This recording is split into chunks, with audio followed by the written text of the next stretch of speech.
ಸ್ನೇಹಿತರೆ ಎಲ್ರಿಗೂ ನಮಸ್ಕಾರ. ಈ ದಿನ ನಾವು ಪ್ರಚಲಿತ ಘಟನೆಗಳ ಕುರಿತು ನೋಡಿಕೊಳ್ಳೋಣ.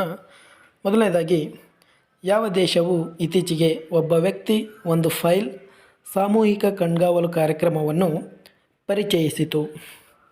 ಸ್ನೇಹಿತರೆ, ಇದಕ್ಕೆ ಸರಿಯಾದಂಥ ಆಯ್ಕೆ ನೋಡುವುದಾದರೆ ಎ ಚೀನಾ ದೇಶ. ಅದೇ ರೀತಿ ಮುಂದಿನ ಪ್ರಶ್ನೆ ನೋಡಿಕೊಳ್ಳೋಣ.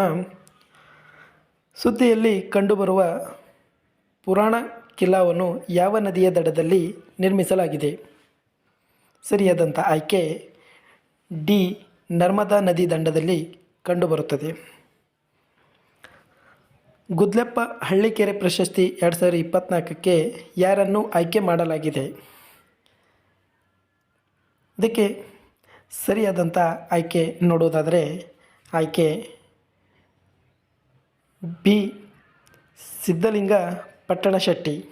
ಅದೇ ರೀತಿ ಮುಂದಿನ ಪ್ರಶ್ನೆ, ರಾಸಾಯನಿಕ ಶಕ್ತಿಯನ್ನು ಬಳಸಿಕೊಂಡು ವಿದ್ಯುತ್ ಶಕ್ತಿಯನ್ನು ಉತ್ಪಾದಿಸುವ ಸಾಧನವನ್ನು ನಾವು ಏನೆಂದು ಕರೆಯುತ್ತೇವೆ? ಇದಕ್ಕೆ ಸರಿಯಾದಂಥ ಆಯ್ಕೆ ನೋಡುವುದಾದರೆ ಸಿ ಸೆಲ್. ಅದೇ ರೀತಿಯಾಗಿ ಮುಂದಿನ ಪ್ರಶ್ನೆ, ಕೆಳಗಿನ ಯಾವ ಲೋಹಗಳನ್ನು ಸುಲಭವಾಗಿ ಚಾಕುವಿನಿಂದ ಕತ್ತರಿಸಬಹುದು? ಇದಕ್ಕೆ ಸರಿ ಆಯ್ಕೆ ನೋಡುವುದಾದರೆ ಆಯ್ಕೆ ಎ ಸೋಡಿಯಂ ಲೋಹವನ್ನು ಚಾಕುವಿನಿಂದ ಕತ್ತರಿಸಬಹುದು. ಭೂಮಿಯ ಹೊರಪದರದಲ್ಲಿ ಹೆಚ್ಚು ಹೇರಳವಾಗಿರುವಂಥ ಲೋಹ ಯಾವುದು? ಸರಿಯಾದಂಥ ಆಯ್ಕೆ ಬಿ ಅಲ್ಯೂಮಿನಿಯಂ ಲೋಹ.